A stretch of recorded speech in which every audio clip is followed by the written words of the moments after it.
नमस्कार विद्यार्थियों, मेरा नाम नितेश शर्मा है। मैं आपको आज मेंटल हेल्थ नर्सिंग के बारे में कुछ बताना चाहूँगा। अपने आज चर्चा करेंगे मेंटल हेल्थ नर्सिंग के कुछ एस्पेक्ट्स के बारे में, जिनका आपको बेसिक नॉलेज होना चाहिए। साइकेट्रिक क्या होता है, ये आप सब जानते हैं, पर कुछ साइकेट्रिक डिजीज़ को समझने के लिए हम कुछ टॉपिक्स पे इंट्रोडक्शन करेंगे।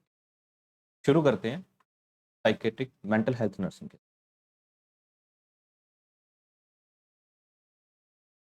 बहुत सी चीज़ें होती हैं जो आपको पता होंगी, बट बहुत सी चीज़ें होंगी जो मैं आपको बहुत ही आसान भाषा में समझाना चाहूँगा। डेफ़िनेट ये आपकी आगे की कोचिंग के लिए और आपकी आगे की तैयारी के लिए बहुत ही महत्वपूर्ण रखता है। ठीक है? एक सबसे पहले मैं चर्चा करता हूँ साइकेट्रिक सिम्पटम्स के बारे में। ठीक? साइकेट्रिक सिम्पटम्स को मैं 2 पार्ट्स में डिवाइड करता हूँ। First of thing, substance induced. Substance induced वो सिम्पटम्स जो किसी सब्सटेंस जैसे कि अल्कोहल, कैनबिस,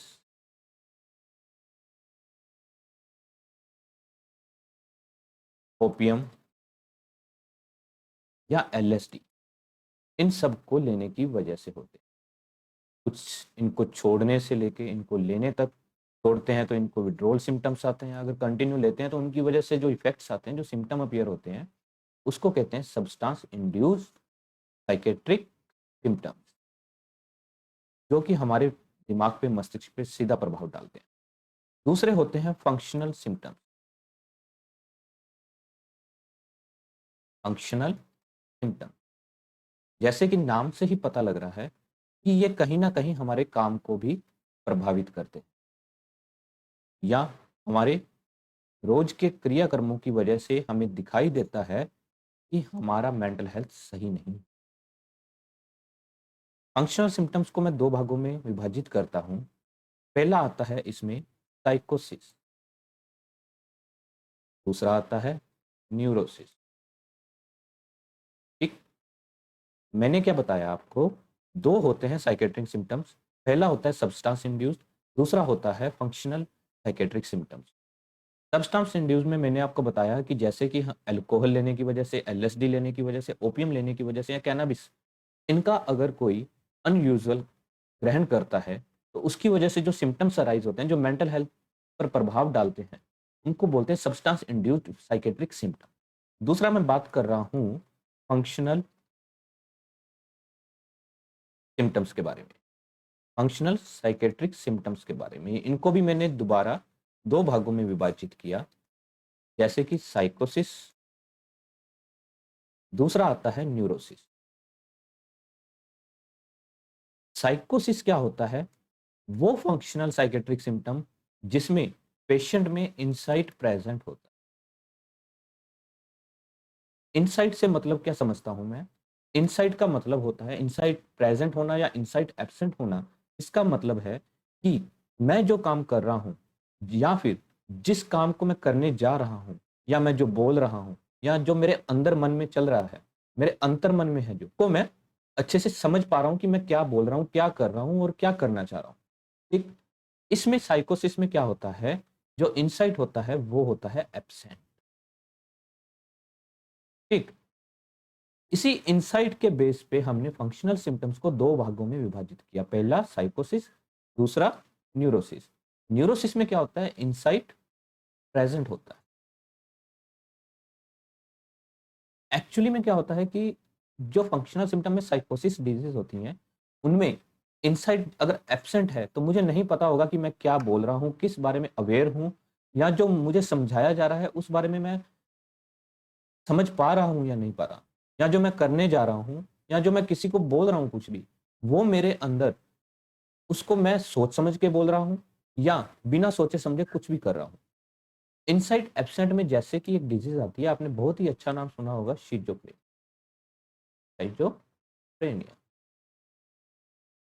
ठीक? और न्यूरोसिस क्या होता है? इसमें इनसाइट प्रेजेंट होता है। इसमें मेरे को अच्छे से पता होता है कि मैं क्या करने वाला हूँ, या मेरी अंडरस्टूड होता है मुझे कि मैं किस डायरेक्शन में जा रहा हूँ। जैसे कि डीसीडी। डीसीडी की फुल फॉर्म क्या है? डिसोसिएटिव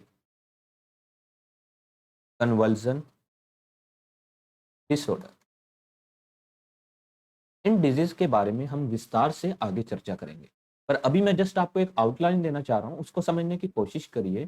साइकोसिस क्या होता है, न्यूरोसिस क्या होता है, इसमें आप डिफरेंस समझ गए होंगे कि साइकोसिस में जो होता है वो इनसाइट एब्सेंट होता है, और न्यूरोसिस में क्या होता है, इनसाइट प्रेजेंट होता है।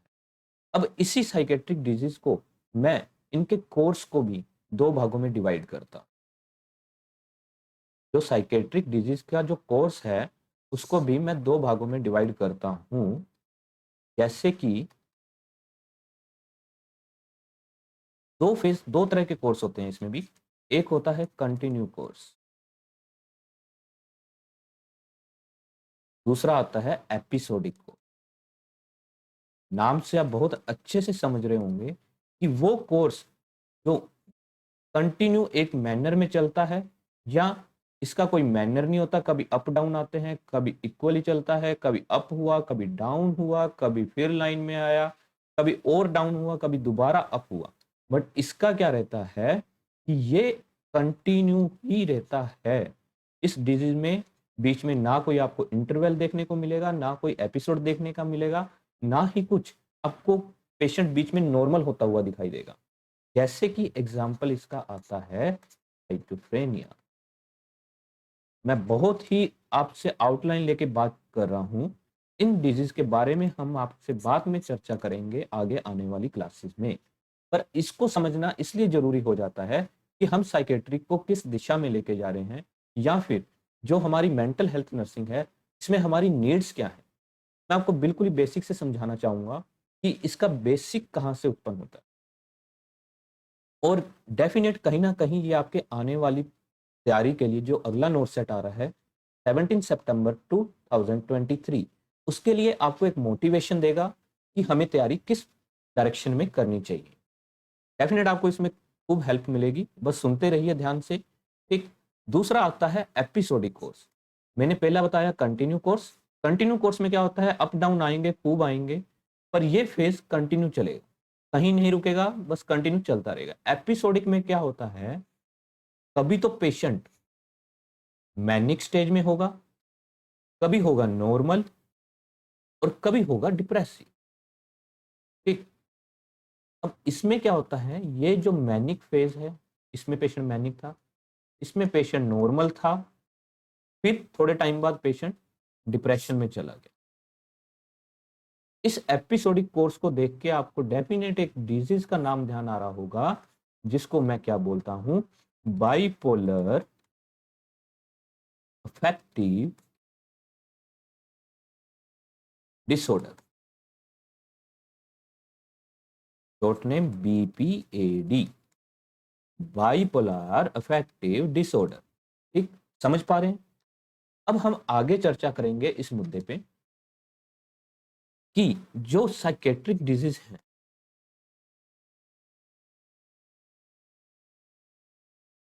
इनका जो ऑनसेट है, ऑनसेट समझते हैं, किसी डिजीज का राइज होने का जो पीरियड होता है, जो डिजीज एकदम से राइज हुई, इसका ऑनसेट कैसे हुआ, आरंभ कैसे हुआ इसका, उस बारे में हम चर्चा करेंगे।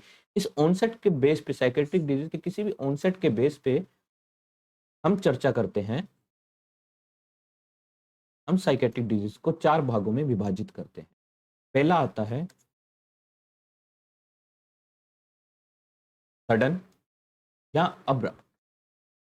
कुछ ऐसा हुआ कि जिसने हमारे मेंटल हेल्थ पे डायरेक्ट इफेक्ट डाला, उस वजह से उस डिजीज का सडन ऑनसेट हुआ। ठीक। इसमें क्या होता है, जो सिम्टम होते हैं, सिम्टम्स होते हैं, वो अपीयर होते हैं विद इन 48 आवर्स। दूसरा मैं लेता हूं एक्यूट ऑनसेट। एक्यूट में क्या होता है, अब फर्क समझिए। आपने हमेशा एक्यूट और क्रोनिक तो डेफिनेट पढ़ा ही होगा। ठीक। बट साइकेट्रिक डिजीज में हम थोड़ा सा और पार्टीशन करते हैं इन चीज़ों को, एक्यूट से थोड़ा सा पहले से लेके क्रोनिक तक चलते हैं हम। सबसे पहले आता है सडन, बिल्कुल क्विक हुआ जो, जैसे कि सिम्टम्स अपीयर हुए विद इन 48 आवर्स किसी इंसिडेंट के। फिर उसके बाद आता है एक्यूट। एक्यूट को मैं क्या कहता हूँ, अगर कोई सिम्टम किसी इंसिडेंट के विद इन 2 वीक राइज होते हैं तो वो आता है acute onset psychiatric disease. Third one हम बात करते हैं सब एक्यूट। सब एक्यूट क्या होता है, एक्यूट से थोड़ा सा ज्यादा टाइम लगेगा हमें, कैसे कि 2 वीक से लेके 1 मंथ के अंदर अगर कोई सिम्टम अराइज होता है, जैसे आज कोई सिम्टम इंसिडेंट हुआ या कुछ भी कोई घटित हुआ, उसके 2 हफ्ते से लेके 1 महीने तक अगर कोई सिम्टम अराइज होते हैं, मेंटल हेल्थ पे जो इफेक्ट डालें, जो हमें लगता है कि ये मेंटल हेल्थ से रिलेटेड है, उस पर बुरा प्रभाव डाला जा रहा है, तो उन सिम्टम्स को बोलते हैं सब acute onset. Fourth one and last one आता है क्रोनिक ऑनसेट। इनमें टाइम लगता है अबोव 1 मंथ। समझ पा रहे होंगे? ठीक। आगे मैं एक बहुत ही इंपॉर्टेंट टॉपिक पे बात करना चाह रहा हूं जिसका नाम है थॉट। हम सोचते क्या हैं, हम करते क्या हैं, हम कैसे करते हैं, हम जो सोचते हैं क्या वो कर पाते हैं, हमारी थॉट्स कैसे राइज होती हैं, हमारी थॉट्स, हमारी थिंकिंग, ये सब कैसे डिपेंडेंट है एक दूसरे से, हमारी मेंटल हेल्थ से कैसे रिलेटेड है। इन चीज़ों को मैं आपको एक छोटे से एग्जाम्पल से समझाना चाहूँगा। याद रखिए, आपने एक पानी की टंकी देखी होगी, आपके हर शहर में होती है पानी की टंकी। एक बड़ी सी टंकी होती है पानी की। ठीक। अब इसमें क्या होता है, यहां से पाइपलाइन निकलती है। ठीक। यहां से पाइपलाइन निकली, ये घूम घुमा के आपके जाती है घरों में।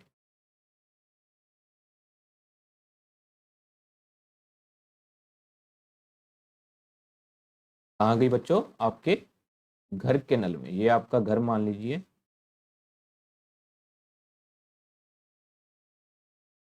ज़्यादा अच्छा तो नहीं मेरे को ड्राइंग आता, बट फिर भी मैं बताना चाहूँगा। ये मान लीजिए आपका घर है, आपके घर में लगा हुआ ये कोई नल है।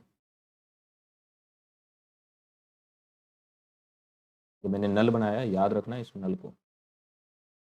ठीक। आपके घर में लगा हुआ ये कोई नल है। ठीक है बच्चों। अब हम क्या देखते हैं, इस टंकी में पानी भरा हुआ है और ये पानी इस पाइपलाइन से होता हुआ इस पाइपलाइन से होता हुआ आपके घरों में पहुंचता है। ठीक। इस नल में पानी आया, इस नल में, नल के नीचे आपने रखा हुआ था बर्तन, और पानी आता है इस बर्तन। ठीक। उम्मीद है कि आप इतनी बात मेरी समझ पा रहे हो। ठीक। बर्तन तक पहुंचना डिपेंड करता है पानी की स्ट्रीम पे, पानी की डायरेक्शन में, और उसमें आने वाले अवरोध में। जैसे कि आपको एक एग्जांपल देता हूं मैं, ये जो मोड़ है, इन मोड़ को आपको बिल्कुल प्रैक्टिकल बात करनी है, कुछ भी ज्यादा सोचना समझना नहीं है, बस प्रैक्टिकल करते जाइए। मैं कह रहा हूं, ये जो मोड़ है इनको मैंने नाम दिया ABCDE। इनको मैं बोलता हूं एसोसिएशन।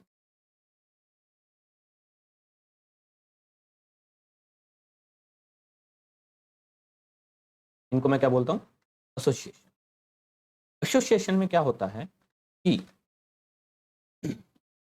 अब बात समझिए, अगर टंकी में पानी नहीं होगा तो पानी इस पाइपलाइन में नहीं आएगा। इस पाइपलाइन में पानी नहीं आएगा तो इस नल में जो पानी नहीं आएगा, इस नल में पानी नहीं आएगा तो आपके बर्तन में कंटेंट नहीं आएगा। इस बर्तन को मैं यूज करता हूं, बर्तन में आए पानी को यूज करता हूं एज ए कंटेंट। समझते जाइए। एसोसिएशन मतलब फॉर्म। अगर ये फॉर्म नहीं होगी तो आपके घर तक कंटेंट नहीं पहुंचेगा। दूसरा मैं बात करता हूं स्ट्रीम का। ठीक। दूसरी मैं क्या बात करता हूं, स्ट्रीम का। जैसे कि इस स्ट्रीम, जो पानी का बहाव है यहां से आया, बिल्कुल फुल स्पीड में आ रहा है टंकी से ऊपर से नीचे की तरफ, यहां से फुल स्पीड में गया। बट अब अगर जब इसको पानी को ऊपर जाना पड़ रहा है तो पीछे से फुल प्रेशर चाहिए आपको, मोटर का या फिर इधर से कुछ ना कुछ फुल प्रेशर से पानी को ऊपर चढ़ाना पड़ेगा। कहीं अप होते हैं, कभी डाउन होते हैं, कहीं ना कहीं सड़कें ऊपर नीचे होती हैं, घर ऊपर बने हुए थे नीचे बने हुए थे, उसी डिपेंडेंट से पाइपलाइन भी ऊपर नीचे होती रहती है। तो उसमें आपने देखा होगा किसी गली के अंतिम छोर में बना हुआ घर, उसमें पानी सबसे कम पहुंचता है और सबसे देर में पहुंचता है। ठीक उसी को लेकर हम आगे बढ़ते हैं।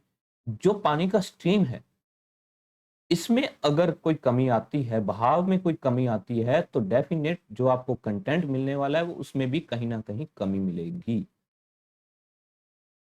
मतलब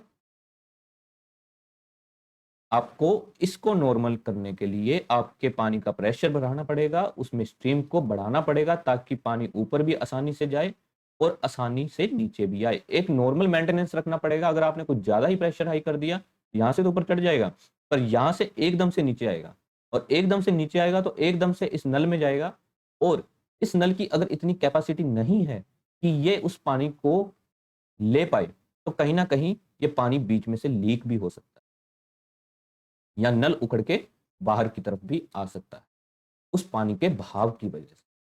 ठीक। इन चीजों को याद रखिए।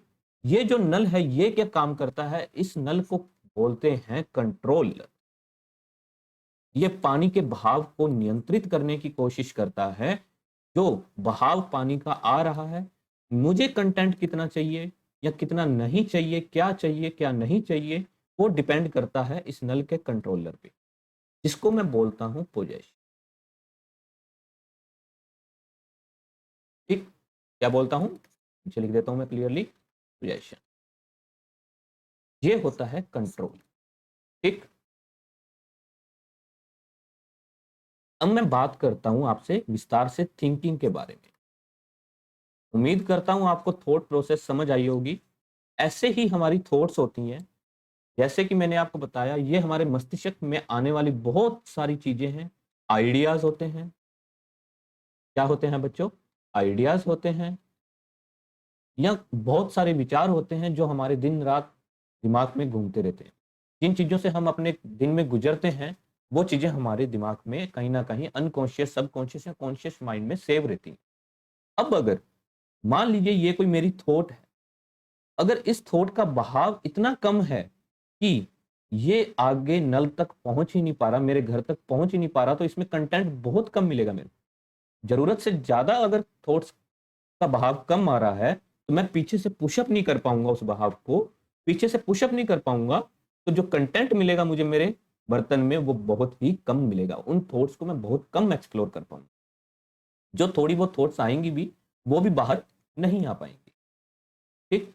दूसरा अगर मैं लेता हूं कि अगर इन थॉट्स का बहाव इतना तेज है कि ये प्रेशर बहुत ज्यादा आ रहा है बहाव का, तो क्या होगा, इस नल में से लीक होने लग जाएगा, या फिर बर्तन, नल से इतने बहाव से पानी आएगा कि बर्तन से बाहर भी पानी जाएगा। बर्तन में तो आएगा ही, पर बाहर की तरफ भी पानी बहुत उछलेगा। तीसरा ये कि अगर स्ट्रीम में, अगर एसोसिएशन में कहीं ना कहीं कमी है, तो क्या होगा, मान लीजिए अगर बीच में से कहीं ना कहीं लीकेज हो रहा है, ठीक, अगर पाइपलाइन में कहीं ना कहीं लीकेज है, तो मेरी थॉट्स क्या होंगी, यहां से लीक होने स्टार्ट हो जाएंगे।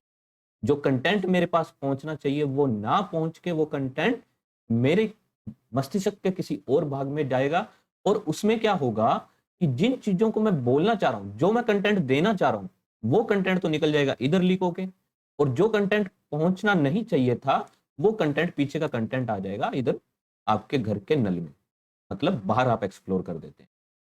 उन चीजों को देखते हुए हम आगे की बातों को समझते हैं। सबसे पहले मैं स्टार्ट करूंगा थिंकिंग से, ताकि आपको और ज्यादा बेसिक में समझ आ जाए। थिंकिंग क्या होता है, it is a identical experience it may be any idea related to present, past और फ्यूचर। आपने सुना होगा कोई बंदा ओवर थिंकिंग है, आपने सुना होगा ये बिना सोचे समझे कुछ भी काम कर देता है, लेट्स थिंक। कोई सोचा होगा ये बड़ा बैलेंस आदमी, क्या है, बैलेंस्ड पर्सन। तो ये सब चीजें कहीं ना कहीं हमारे लाइफस्टाइल पे, हमारी मेंटल हेल्थ पे इफेक्ट डालती हैं। ठीक समझे? अब मैं आपको बताता हूं थिंकिंग के टाइप्स, टाइप्स ऑफ थिंकिंग।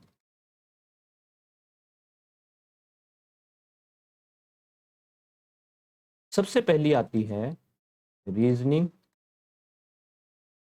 और प्रॉब्लम सॉल्विंग थिंकिंग। पहले मैं आपको आउटलाइन देता हूं, उसके बाद समझाता हूं। दूसरी आती है इमेजिनेटिव थिंकिंग।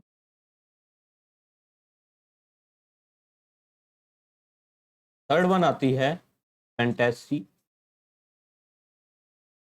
या ऑटिस्टिक थिंकिंग।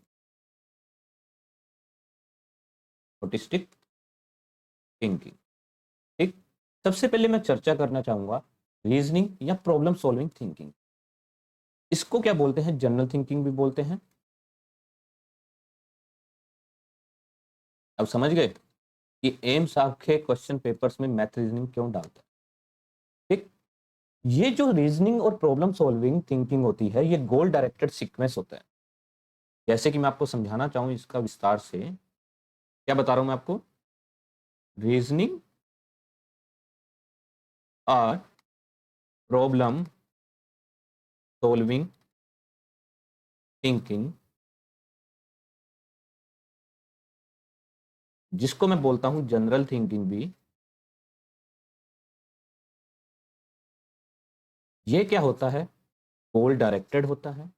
मुझे पता है कि मुझे किस दिशा में काम करना है, मुझे क्या करना है, मुझे क्या नहीं करना है। इन चीजों के बारे में मेरे मन में विचार चलते हैं। ये गोल डायरेक्टेड क्या हो सकता है, sequence of symbols, sequence of any ideas, जो कि निर्धारित करते हैं कि मुझे किस डायरेक्शन में मूव ऑन होना है।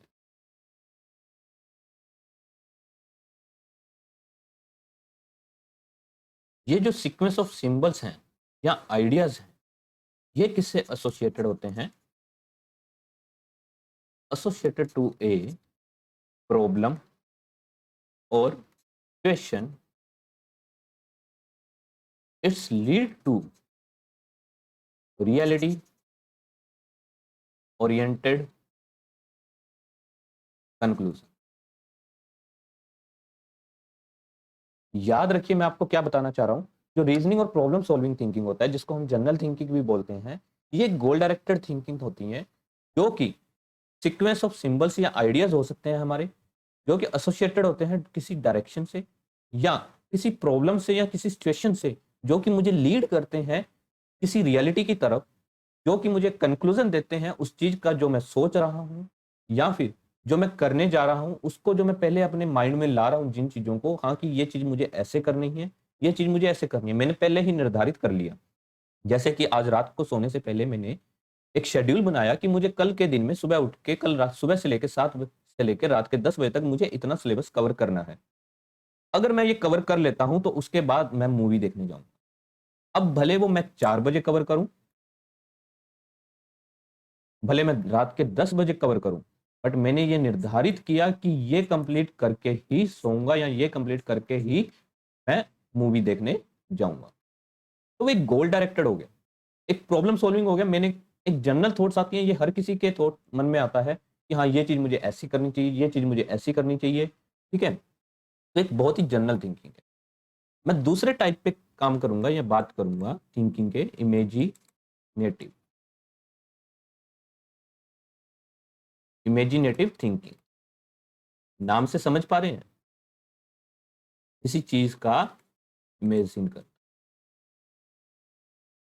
हाँ मैं ऐसा काम करूंगा, अगर मैं ऐसा करूंगा तो ऐसा होएगा, अगर मैं ये कर दूंगा तो ये हो जाएगा। ये कहीं ना कहीं इमेजिनेटिव थिंकिंग हमारे लाइफस्टाइल पे बहुत इफेक्टिव डालती है। एक तरह से आप ये समझ लीजिए कि मैं किसी चीज को प्रेडिक्शन कर रहा हूं, इन्हीं प्रेडिक्शन की वजह से हम आगे का स्टेप रखने के लिए प्रोत्साहित होते हैं कि हमें रखना चाहिए या नहीं रखना चाहिए। अगर आज मैं तैयारी करूंगा तो कल मेरा सिलेक्शन डेफिनेट होगा, अगर मैं आज नहीं पढ़ूंगा तो मेरा सिलेक्शन नहीं होगा। ये इमेजिनेटिव थिंकिंग। अब अगर इस इमेजिनेटिव थिंकिंग पे मैं काम कर रहा हूं, उसके बाद मैं प्रॉब्लम सोल्व करूंगा, जो मेरी प्रॉब्लम सोल्विंग थिंकिंग थी। अब मैंने क्या किया, एक इमेजिन तो ले लिया कि अगर मैं तैयारी करूंगा तो मैं सिलेक्ट हो जाऊंगा और मेरी गवर्नमेंट जॉब लग जाएगी, मेरी गवर्नमेंट जॉब से मेरे पास 80,000 रुपए आए। अब ये मैंने इमेजिन कर लिया, मैंने ख्वाब देखे, ठीक। अब उनको पूरा कैसे करना है वो मैं डायरेक्ट करता हूं problem solving thinking. Imaginative thinking क्या होता है, इसमें जो पर्सन होता है, person doesn't go beyond the limit, beyond the limits. Person जो होता है एक लिमिटेड में रह के सोचता है। अब अगर आज मैं ये सोचूं कि जैसे कि आप समझ लीजिए मेरे मन में आया कि भैया आज मैं सोऊंगा और कल मुझे 1 लाख रुपए कमाने हैं। अब वो कैसे कमाने हैं मुझे नहीं पता, काश मैं सुपरमैन की तरह उड़ने लग जाऊं। उन चीजों को बोलते हैं, थर्ड वन जो आप बात करेंगे, फैंटेसी। मेरी कुछ फैंटेसीज हैं कि मैं ये करूंगा तो ऐसा करना चाहूंगा, मैं इन चीजों को ऐसे ही आगे बढ़ाऊंगा, या फिर अपनी लाइफ में ये चाहता हूँ, ऐसा चाहता हूँ, शक्तिमान बनना चाहता हूँ, सुपरमैन बनना चाहता हूँ। ये आती है फैंटेसी में, जिसको बोलते हैं ऑटिस्टिक थिंक।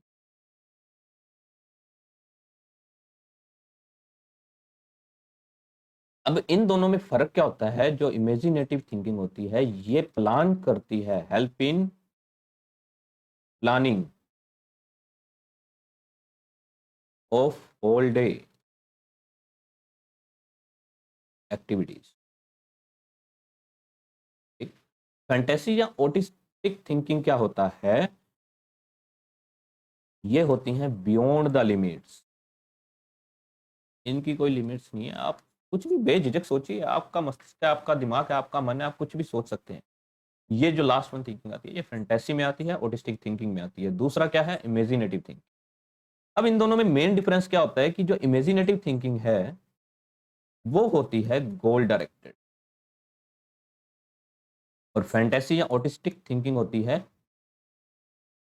ये होती है गोल इनडायरेक्टेड। नेक्स्ट स्लाइड लेंगे।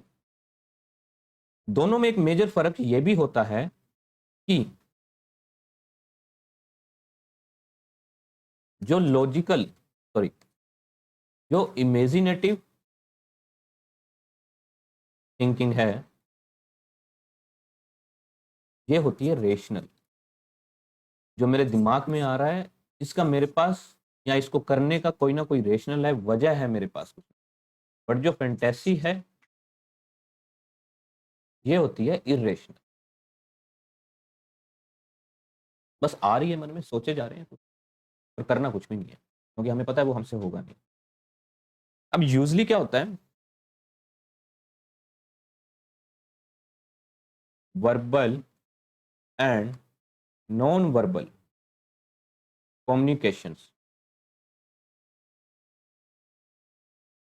Presents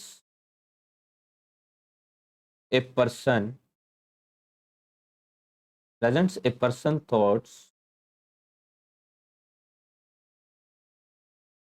but it's always not necessary।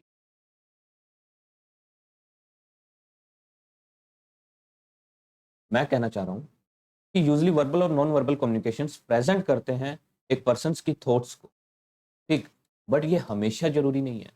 जैसे कि, जैसे मान लीजिए मैं किसी नॉन वर्बल कम्युनिकेशन में बात कर रहा हूं आपसे, आपको कुछ समझ आया? अगर समझ आया तो मैंने किया ऐसे, या तो कहीं न कहीं आपके मन में होगा मैं कुछ पियानो बजाने की ट्राई कर रहा हूँ, या फिर कुछ मैं टाइप करने की कोशिश कर रहा हूँ, ठीक? या फिर मैं अपने मुँह से कुछ बोलना चाह रहा हूँ, ठीक? ये सब चीज़ें आती हैं non verbal communication. Verbal communication जो मैं आपसे डायरेक्ट कर रहा हूँ। अब ज़रूरी नहीं है कि ये जो थॉट्स हैं ये मेरे वर्बल या नॉन वर्बल कम्युनिकेशन से रिलेटेड हो, डायरेक्ट रिलेटेड हो, या फिर जो मैं सोच रहा हूँ उनको प्रेज़ेंट कर रही हूँ। जैसे कि किन में हो सकता है ये सब चीज़ें? किसी में कंजेनाइटल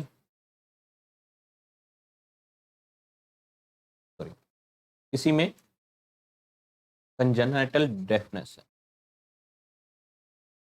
जब सुन ही नहीं रहा उसको, या फिर मुझे अगर सुन ही नहीं रहा, तो आप कुछ भी बोलते रहिए, मेरे लिए वो नॉन कम्युनिकेटिंग है, ठीक। दूसरा, एफेजिक पर्सन। अगर मैं बोलूं ही ना, अगर मुझे बोलना ही नहीं आता, अगर मैं कुछ भी नहीं बोल रहा, चुपचाप हूं, सामने वाला बंदा कितनी देर तक मेरे से बात कर पाएगा? तो वो एक कम्युनिकेशन में बैरियर आ जाता है। तीसरा, कंसाइजली टेकिंग इंटरव्यू। कोई रिक्रूटमेंट निकली, उसमें मैंने कोई किसी से 5 मिनट का मुश्किल से इंटरव्यू लिया, जिस पर्सन के बारे में मैं जानता नहीं, उन 5 मिनट में मैं क्या डिसाइड कर लूंगा कि ये उस वैकेंसी के लिए प्रॉपर कैंडिडेट है भी या नहीं? तो ये सब बातें मायने रखती हैं कि जो हमारा वर्बल और नॉन वर्बल कम्युनिकेशन है कि वो हमेशा मेरे थॉट्स को प्रेजेंट नहीं कर सकता। इन चीजों को समझना होगा। अब इन्हीं थॉट्स और थिंकिंग से रिलेटेड हमारे पास कुछ प्रॉब्लम्स आती हैं, जिसको मैं बोलता हूं डिसऑर्डर्स ऑफ थॉट। ठीक। सबसे पहले मैं आपको बताऊंगा डिसऑर्डर ऑफ स्ट्रीम। याद करिए उस पानी की टंकी को, इसी मौके के लिए आपको सबसे पहले समझाई थी वो। डिसऑर्डर ऑफ स्ट्रीम और टेम्पो। दूसरा डिसऑर्डर आता है डिसऑर्डर्स ऑफ फॉर्म एसोसिएशन। विस्तार से पढ़ेंगे इसको। तीसरा डिसऑर्डर आता है डिसऑर्डर ऑफ पोजेशन। कंट्रोल टूटी, याद है? लिख देता हूं मैं आपको, भूलिएगा नहीं। नल। ठीक। Fourth one disorder of content. ये चार डिसऑर्डर जो मैंने आपको पानी की टंकी से लेके आपके घर के बर्तन तक पहुंचाने वाले पानी को समझाया था, ये वही है, और इनमें कुछ भी नया नहीं है। इन चारों डिसऑर्डर्स में आगे इनके सब टाइप्स हैं, वो हम पढ़ेंगे आगे की नेक्स्ट क्लास। आज के लिए थैंक यू सो मच।